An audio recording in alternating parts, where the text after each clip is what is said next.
and welcome to The Fab Life. Deb, I've lost count. Where are we at? This is episode 7. Can you believe it? Episode 7, I know. We missed you last week. I know, I'm so sorry. I had student conferences and... Oh my God. I had student conferences last week and the week before.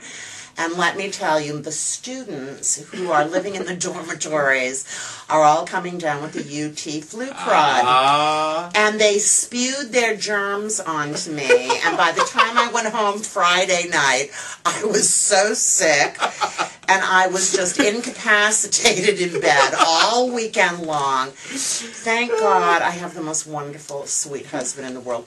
He had to wait on me, hand and foot, foot in hand. But I did correct papers in bed. I was...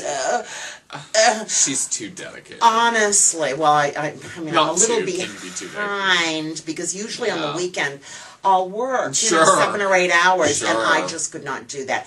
But anyway, I'm back amongst the living. Looking fabulous as always. Oh, I don't know about that, but yes, thank you. But we're glad so you're feeling better. What did you do over the weekend? This weekend, I was in Columbus, Ohio at a conference presenting some research on bridging the gap between librarians and ESL instructors with some of my colleagues in the library and another ESL colleague. So it was wonderful, and our presentation was well received, and the session organizer mentioned maybe having a couple of us coming to Cleveland State on a panel, and so it's great. Congratulations. Thank you so much. Thank you so much. I'm so proud of you. Thank you. Thank you. It always pays off, you know. We have brilliant graduate students. We do. Yes, we do. So, yeah, it's always good when you do work and it's well received. You know, you get complimented and it makes that hard work pay off, so... Well, I'm going to be attending a conference in 2 weeks. Tell us where. I'm going to Orlando, Florida, to the International Humanities Conference. That's really great. Yes, and I'm going to be presenting how we deliver our humanities courses electronically. And all the new electronic means that we can utilize with our students. So it should be quite fun. I'm going with Dr. Skye Stelzer and Dr. Robert Turley from the Department of English at this university, our wonderful University of Toledo. Yes. Oh, yes. So many of our faculty do so many conference I'm really excited. Presentations. Yeah, it's wonderful. Good for you.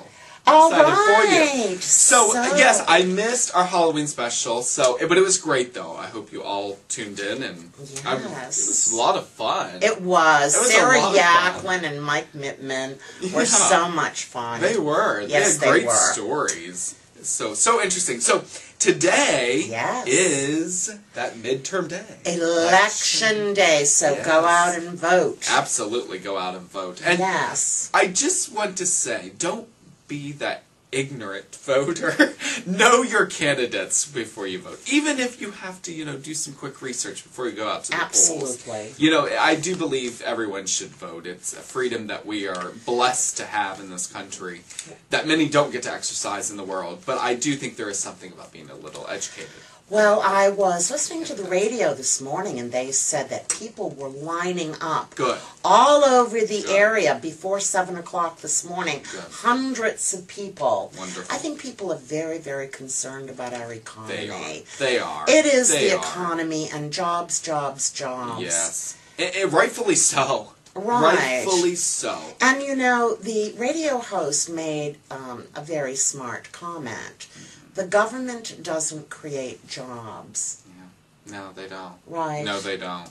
No, we create jobs through businesses. So, no, it's true. It's true. CNN was here. Did you see that? I heard, and they did I saw that. Did you? I did not, but they did this live thing with our students about voting. I'm so happy. I thought it was really exciting for our campus. It was exciting. Thanks, CNN. Thank you, CNN. We love you. Absolutely. I went towards CNN headquarters. I was just in Atlanta, and I did not go toward it. I heard it's really cool. Yes, when I was at the Central Intelligence Agency, we had... gone down to Florida, and then we stopped in Atlanta. Okay. And we were given a tour. That's so And neat. it was just fabulous. Yeah. And we got to meet some of the hosts. Yes, it was very interesting. Very neat. Very, very neat. So, real quick, before I forget, I just want to say what I'm doing next weekend, because I won't see you all until next week. Yes. But I'm going to go see Jonathan Franzen, who is the author of The Corrections and Freedom at the Cleveland Public Library. Nice. Yes, in Cleveland, Ohio. He's going to be there at 2 o'clock. Very so nice. all of you, go. Don't get there. Or if you get there before me, save me a place in line, because it's free and open to the public. Absolutely. So I hope to see you all there. So make sure you go see Jonathan Franzen. I think he's going to be somebody that we talk about 50 years from now. I think he is one of those authors from the 21st century that is going to be well remembered. Absolutely, he will be. So, you know, another person that we want to give kudos to is Dr. Joel Lippman. Oh my gosh. Yes, thank you for mentioning. Right, because he is the poet laureate of Lucas County. Indeed. And didn't he just receive a big award? A big award. You know, congratulations, absolutely. Joel. No one deserves that more than you do, and his poetry is fabulous. It's phenomenal. It is phenomenal. It's so creative. Phenomenal. Yeah. You know, and he's so experienced, and he's such a wonderful person. Exactly. That's the thing. To speak with. He's a really nice guy. He really is. And I've heard he's a great well, obviously he's a great academic. Great teacher. Great teacher. Very talented. But he's just so down to earth. You know, and I just value that about people who reach. So congratulations. Yes, absolutely. So let's talk about our show, The Real Housewives. Well, Atlanta, but let me tell you, The Real Housewives of Beverly Hills, it's just making me depressed. These women are so rich. And they're like real rich, They are really rich. They're not pretend rich fake. like That's not some fake. of the other housewives and some of the other shows. Going into bankruptcy. Okay, well, yeah, we won't mention names. But I mean, these women are genuinely fabulously wealthy. Mrs. Maloof, she and her husband, I mean, they own like a zillion businesses, including the Palms Hotel in Las Vegas.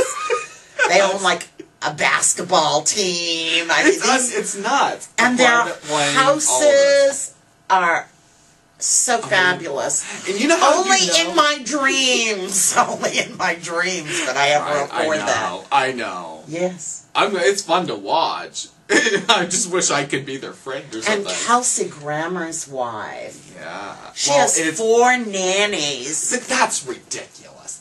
They have 2 children. I watched the first wild. episode.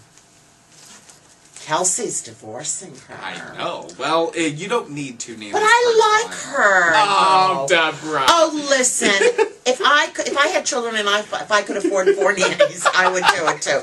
You should see her house. Oh my God. It is a palace.